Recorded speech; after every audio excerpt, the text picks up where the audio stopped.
एकादशी का व्रत करे, हरि का ले नाम, संतान सुख का वर मिले, मिटे सभी संताप। ओम श्री हरि विष्णु। जय श्री राधे कृष्ण। दोस्तों, एकादशी व्रत सबसे अधिक फलदायी माना गया है। स्वयं भगवान श्री कृष्ण ने कहा है कि संसार में एकादशी व्रत से बढ़कर दूसरा कोई उपवास नहीं है और इन सभी एकादशियों में पुत्रदा एकादशी की महत्ता बहुत अधिक बतलाई गई है। कहा जाता है कि इसके पुण्य से प्राणी तपस्वी, विद्वान और धनवान बनता है। जो कोई भी भक्त पुत्रदा एकादशी के महात्म्य को पढ़ता और श्रवण करता है तथा विधि अनुसार इसका उपवास करता है, उसे सर्वगुण संपन्न संतान की प्राप्ति होती है। भगवान श्री हरि की कृपा से वह मनुष्य मोक्ष को प्राप्त करता है। आइए पुत्रदा एकादशी व्रत की कथा प्रारंभ करते हैं। द्वापर युग की बात है। एक बार महाराज युधिष्ठिर ने भगवान श्री कृष्ण से पूछा, हे भगवान, आपने सफला एकादशी का महात्म्य बताकर बड़ी कृपा की। अब कृपा करके यह बतलाइए कि पौष शुक्ल एकादशी का क्या नाम है, उसकी विधि क्या है और उसमें कौन से देवता का पूजन किया जाता है। भक्त वत्सल भगवान श्री कृष्ण बोले, हे राजन, इस एकादशी का नाम पुत्रदा एकादशी है। इसमें भी नारायण भगवान की पूजा की जाती है। इस चर और अचर संसार में पुत्रदा एकादशी के व्रत के समान दूसरा कोई व्रत नहीं है। इसके पुण्य से मनुष्य तपस्वी, विद्वान और लक्ष्मीवान होता है। इसकी मैं एक कथा कहता हूँ, सो तुम ध्यान पूर्वक सुनो। भद्रावती नामक नगरी में सुकेतुमान नाम का एक राजा राज करता था। उसके कोई पुत्र नहीं था। उसकी स्त्री का नाम शैव्या था। वह निपुत्री होने के कारण सदैव चिंतित रहा करती थी। राजा के पितृ भी रो रो कर पिंड लिया करते थे और सोचा करते थे कि इसके बाद हमको कौन पिंड देगा। राजा को भाई, बांधव, धन, हाथी, घोड़े, राज्य और मंत्री, इन सब में से किसी से भी संतोष नहीं होता था। वह सदैव यही विचार करता था कि मेरे मरने के बाद मुझको कौन पिंडदान करेगा। बिना पुत्र के पितरों और देवताओं का ऋण मैं कैसे चुका सकूंगा। जिस घर में पुत्र न हो उस घर में सदैव अंधेरा ही रहता है। इसलिए पुत्र उत्पत्ति के लिए प्रयत्न करना चाहिए। जिस मनुष्य ने पुत्र का मुख देखा है वह धन्य है। उसको इस लोक में यश और परलोक में शांति मिलती है, अर्थात उनके दोनों लोक सुधर जाते हैं। पूर्व जन्म के कर्म से ही इस जन्म में पुत्र, धन इत्यादि प्राप्त होते हैं। राजा इसी प्रकार रात दिन चिंता में लगा रहता था।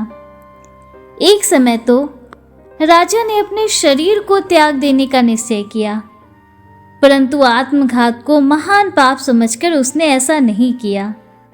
एक दिन राजा ऐसा ही विचार करता हुआ अपने घोड़े पर चढ़कर वन को चल दिया तथा पक्षियों और वृक्षों को देखने लगा। उसने देखा कि वन में मृग, व्याघ्र, सूअर, सिंह, बंदर, सर्प सभी भ्रमण कर रहे हैं। हाथी अपने बच्चों और हथनियों के बीच घूम रहा है।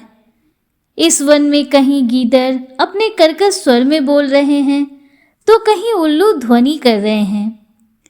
वन के दृश्यों को देखकर राजा सोच विचार में लग गया। इसी प्रकार आधा दिन बीत गया। वह सोचने लगा कि मैंने कई यज्ञ किए, ब्राह्मणों को स्वादिष्ट भोजन से तृप्त किया, फिर भी मुझको दुख प्राप्त हुआ। ऐसा क्यों? राजा प्यास के मारे अत्यंत दुखी हो गया। पानी की तलाश में इधर उधर फिरने लगा। थोड़ी दूर पर राजा ने एक सरोवर देखा। उस सरोवर में कमल खिले थे तथा सारस, हंस, मगरमच्छ आदि विहार कर रहे थे। उस सरोवर के चारों तरफ मुनियों के आश्रम बने हुए थे। उसी समय राजा के दाहिने अंग फड़कने लगे। राजा इसे शुभ शगुन समझकर घोड़े से उतरकर मुनियों को दंडवत प्रणाम करके बैठ गया। राजा को देखकर मुनियों ने कहा, हे राजन, हम तुमसे अत्यंत प्रसन्न हैं। तुम्हारी क्या इच्छा है, वो कहो। राजा ने पूछा, महाराज आप कौन हैं और किस लिए यहाँ आए हैं? कृपया करके मुझे बताइए। मुनि कहने लगे, हे राजन, आज संतान देने वाली पुत्रदा एकादशी है। हम लोग विश्वदेव हैं और इस सरोवर में स्नान करने के लिए आए हैं। यह सुनकर राजा कहने लगा, महाराज, मेरे भी कोई संतान नहीं है। यदि आप मुझ पर प्रसन्न हैं तो एक पुत्र का वरदान दीजिए। मुनि बोले, हे राजन, आज पुत्रदा एकादशी है, आप अवश्य ही इसका व्रत करें। भगवान की कृपा से अवश्य ही आपके घर में पुत्र होगा। मुनि के वचनों को सुनकर राजा ने उसी दिन एकादशी का व्रत किया और द्वादशी को उस व्रत का पारण किया। इसके पश्चात मुनियों को प्रणाम करके राजा महल में वापस आ गया। कुछ समय बीतने के बाद रानी ने गर्भ धारण किया और 9 महीने के पश्चात उसे एक पुत्र प्राप्त हुआ। वह राजकुमार अत्यंत शूरवीर, यशस्वी और प्रजा पालक हुआ। श्री कृष्ण ने कहा, हे राजन, पुत्र की प्राप्ति के लिए पुत्रदा एकादशी का व्रत करना चाहिए।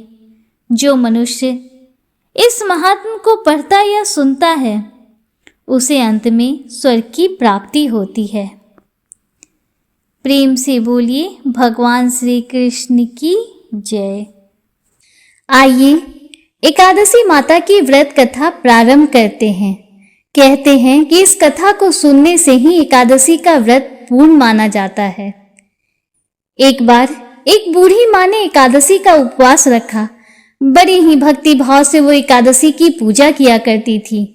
वे बूढ़ी हो चुकी थी। उन्हें वृद्धावस्था में कोई भी वस्तु नहीं चाहिए थी जिसके लिए वे एकादशी का उपवास रखती, क्योंकि एकादशी का उपवास रखने से तो श्री हरि की कृपा से सब कुछ मिल जाता है। वह बूढ़ी माँ तो अपने बच्चों के लिए, अपने परिवार की सुख सुविधा के लिए इतना कठिन व्रत रखती थी। वे दिन भर तो बड़ा कठिन मन करके अपनी प्यास को किसी तरह से रोके रही, क्योंकि एकादशी के व्रत में वह जल की एक बूंद भी ग्रहण नहीं करती थी। द्वादशी को ही जल पीकर वह अपने व्रत का पालन किया करती थी। दिन भर उन्होंने किसी प्रकार अपने मन को संयमित रखा, पूजा पाठ की, व्रत की कथा पढ़ी और सुनी। फिर पंडित जी को मिट्टी के एक पात्र में भरकर पानी और मौसमी फल दान में दिए। दोना भरकर शक्कर भी वितरित किया। उन्हें गर्मी के कारण बड़ी बेचैनी हो रही थी। एक तो निराहार और निर्जल रहकर उपवास रखा था, ऊपर से प्यास भी अधिक सता रही थी।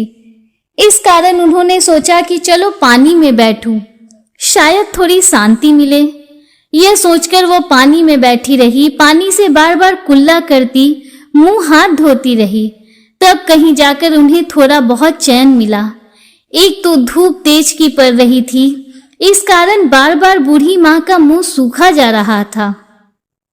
बूढ़ी माँ बड़ी बेचैन हो रही थी। एक तो बुढ़ापा, दूसरा यह भयंकर गर्मी। बुढ़ापे की तो स्थिति ही कुछ ऐसी होती है, बड़ी मुश्किल से धीरज बन पाता है। अब किसी प्रकार रो धोकर दिन तो कट गया। अब बूढ़ी माँ के सामने पहाड़ सी लंबी रात थी, जिसका कट पाना बड़ा ही मुश्किल दिखाई दे रहा था। चारपाई पर पड़ी हुई बूढ़ी माँ को किसी प्रकार भी शांति नहीं मिल रही थी। बार बार प्यास के मारे गला सूख रहा था। वे बेचैन होकर करवट बदलती जा रही थी। कई बार उठकर घर के बाहर जाती, फिर अंदर आ जाती। न उन्हें घर के अंदर शांति मिल रही थी, न ही बाहर। वे परी परी एकादशी माता को याद करती रहीं और मन में कहती रही, हे माता, आप मेरी लाज रखिएगा, आप ही मुझे शक्ति दीजिएगा ताकि मैं भली भांति आपका व्रत कर सकूं। यह पहाड़ सी रात सुकून से बीत जाए। प्यास के कारण बूढ़ी माँ की बेचैनी तो बढ़ ही रही थी।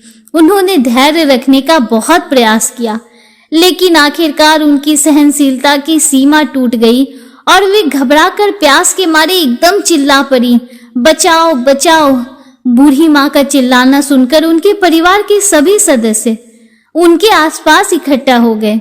बूढ़ी माँ की चारपाई के पास पहुंच गए और बोले, अम्मा जी क्या हुआ? आप चिल्ला क्यों रही हो? जब आपसे व्रत नहीं रखा जाता तो क्यों बुढ़ापे में इतना कठिन व्रत कर रही हो? अम्मा जी, अगर शरीर में ताकत हो तभी तो भक्ति हो पाएगी। आप पानी पी लीजिए। बूढ़ी माँ अपने परिवारजनों से बोली, मेरे तो प्यास के मारे प्राण ही निकले जा रहे हैं। जरा जल्दी से मेरी छाती पर ठंडे पानी का घड़ा तो रख दो। नातियों ने दौड़कर दादी की छाती पर ठंडे पानी का बर्तन रख दिया। तब कहीं जाकर उन्हें थोड़ा बहुत सुकून मिला तो थोड़ी देर के लिए उन्होंने अपनी आंखें बंद कर ली। इधर एकादशी माता सोचने लगी, यह है तो बूढ़ी माँ, लेकिन बड़े नियम से मेरा व्रत रखती है। चलकर इसकी परीक्षा लेनी चाहिए। ऐसा विचार कर एकादशी माता आधी रात को मुर्गा बनकर कुकरकू करने लगी। मुर्गे की आवाज सुनकर बूढ़ी माँ जल्दी से उठी, बाहर जाकर आसमान की ओर निहारा, लेकिन आसमान में तो कहीं भी उन्हें सुबह का तारा दिखाई ही नहीं दिया। अब वे सोचने लगी, यह मुर्गा भला क्यों और कैसे बोल गया? एक तो उन्हें प्यास लग रही थी, अब थोड़ा बहुत उनका मन भी बेचैन होने लगा। आखिरकार उन्होंने ये दृढ़ निश्चय किया कि अब तो मैं इस व्रत को पूरा करके ही छोड़ूंगी, फिर चाहे व्रत पूरा होने तक मेरे प्राण ही क्यों न निकल जाए। मन में ऐसा पक्का निश्चय कर वह वापस चारपाई पर आकर लेट गई। थोड़ी ही देर के बाद एकादशी माता ने उनकी फिर से परीक्षा लेनी चाहिए, तो वह एक छोटी सी कन्या का रूप धरकर गिलास में मीठा पानी लेकर उनके सिरहाने खड़ी हो गई। जोर से बोली, दादी जी सवेरा हो गया है, आप हाथ मुंह धोकर शरबत पी लीजिए।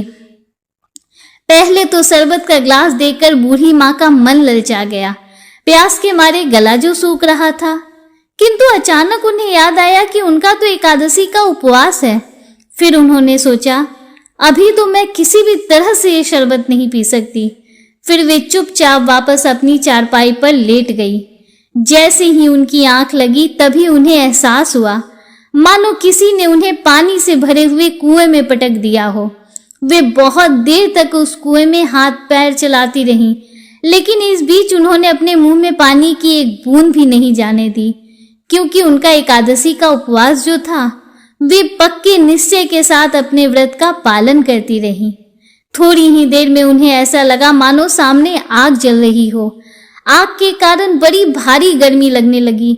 प्यास के मारे उनके प्राण निकलने लगे, लेकिन इतना सब होने के बाद भी बूढ़ी माँ ने पानी की एक बूंद भी नहीं पी। वे तो बस चारपाई पर बैठी बैठी एकादशी माता का ध्यान करती रहीं। अब सवेरा होने में बस कुछ ही समय था। वे बड़ी तसल्ली के साथ इधर उधर घूमने लगी। एकादशी माता अब तक यह बात अच्छी तरह से समझ गई कि इन बूढ़ी माँ को किसी भी प्रकार से अपने व्रत से नहीं टाला जा सकता। वे उनके सत्य व्रत को भली भांति समझ गई थी। अब सवेरा हो गया तो बूढ़ी माँ ने स्नान किया, भगवान श्री हरि का पूजन किया, फिर एकादशी माता की कथा सुनी, ब्राह्मणों को दक्षिणा देकर भोजन कराया। तब कहीं जाकर उन्होंने जल ग्रहण किया। कन्याओं को भोजन कराने के बाद बूढ़ी माँ ने स्वयं भोजन किया और उस श्रेष्ठ व्रत के प्रभाव से बूढ़ी अम्मा की आयु में वृद्धि हो गई। उनकी आयु बढ़ गई, उनका परिवार हरा भरा हो गया। अब उनके घर में किसी भी चीज का कोई अभाव नहीं रहा। उनका घर हर प्रकार के सुख साधनों से भर गया। नाती नातिन से उनका घर भर गया और वे उसी दिन से 12 महीने की एकादशी का व्रत करने लगी।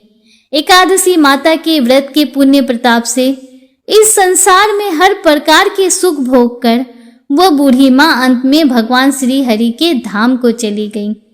जैसे एकादशी माता ने उन बूढ़ी माँ को और उनके परिवार को हरा भरा किया, वैसे ही हे एकादशी माता हम सभी की मनोकामनाएं पूर्ण कीजिएगा। प्रेम से बोलिए भगवान श्री लक्ष्मी नारायण की जय, एकादशी माता की जय। हे प्रिय भक्तों, आइए अब तुलसी माता की कथा प्रारंभ करते हैं। भगवान विष्णु को तुलसी अति प्रिय है, इसलिए ऐसा कहा जाता है कि एकादशी के दिन भगवान विष्णु की कथा के श्रवण के साथ साथ तुलसी माता की कथा का श्रवण भी जरूर करना चाहिए। इसलिए आइए आज के इस पावन दिन पर तुलसी माता की कथा का रसपान करते हैं। प्रेम से बोलिए तुलसी माता की जय। एक समय एक गांव में सभी महिलाएं तुलसी माँ को सींचा करती थीं। उस गांव में एक बुढ़िया भी थी, वह भी प्रतिदिन तुलसी माता को सींचा करती थी। गांव की सब औरतें तो तुलसी माता को सींचकर चली आती, पर एक बुढ़िया माई हमेशा ही तुलसी माता से कहा करती थी, तुलसी माता सबकी दाता, मैं तेरा बिरला सींचूं, तू मेरा निस्तारा कर। तुलसा माता अरुआ दे, लरुआ दे, पीतांबर की धोती दे, मीठा मीठा ग्रास दे, बैकुंठ का बास दे, चटक की चाल दे, पटक की मौत दे, चंदन का काठ दे, झालर की झनकार दे, साई का राज दे, दाल भात का जीवन दे, एकादशी का दिन दे और भगवान श्री कृष्ण का कांधा दे। उसकी इन सारी बातों को सुनकर तुलसी माता सोच में पड़ जाती। धीरे धीरे तुलसी माता सूखने लगी। एक बार भगवान श्री कृष्ण ने तुलसी माता से कहा, हे तुलसी, तुम प्रतिदिन सूखती क्यों जा रही हो? तुलसी माता ने कहा, प्रभु मैं आपको क्या बताऊं? इस पर भगवान श्री कृष्ण ने कहा, तुलसी मुझे नहीं बताओगी तो फिर किसे बताओगी? बताओ क्या बात है? इस पर तुलसी माता ने कहा कि एक बुढ़िया रोज आती है और यही बात कह जाती है, मैं उसकी सभी बातों को पूरा कर दूंगी, लेकिन कृष्ण का कांधा कहां से लाऊंगी? तो भगवान बोले, जब वो मरेगी तो मैं अपने आप कंधा दे आऊंगा, तू बुढ़िया माई से कह देना।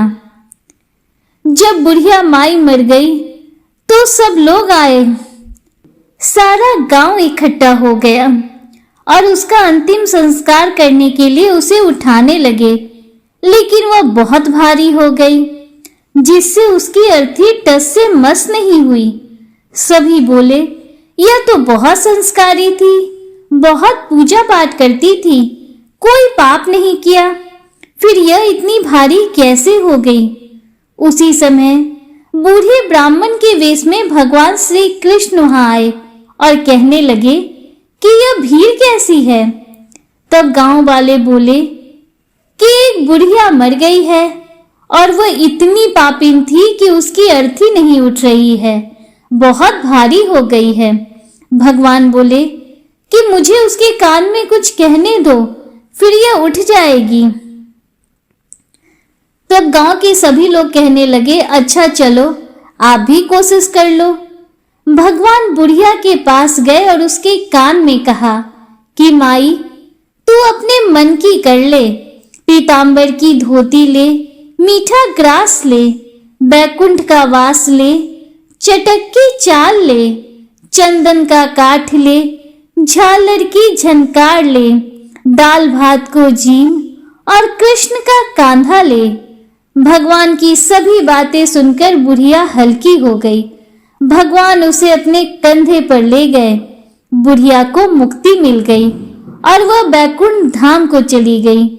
हे तुलसी माता, जैसे आपने उस बुढ़िया माई की मुक्ति की, वैसे सभी की करना। जैसे भगवान ने उसे कांधा दिया, हमें भी देना। इस कथा को कहने वाले, सुनने वाले और हुंकारा भरने वाले सभी भक्तों पर अपना आशीर्वाद बना कर रखना। प्रेम से बोलिए भगवान श्री हरि विष्णु की जय, तुलसी माता की जय। दोस्तों, उम्मीद करती हूँ कि आपको एकादशी की व्रत कथा पसंद आई होगी और वीडियो आपको अच्छा लगा होगा। अगर वीडियो आपको अच्छा लगा हो तो वीडियो को लाइक कीजिए, दूसरों के साथ शेयर कीजिए, कमेंट में हर हर महादेव, जय श्री राधे कृष्णा जरूर लिखिए। अगर आप हमारे चैनल पर पहली बार आए हैं तो चैनल को सब्सक्राइब कीजिए, बेल आइकन जरूर प्रेस कीजिए, जिससे आगे भी आपको ऐसी ही रोचक जानकारियां मिलती रहें। मिलते हैं आपसे अगले वीडियो में, तब तक के लिए हर हर महादेव, जय श्री राधे कृष्णा, राधे राधे। जय माता दी।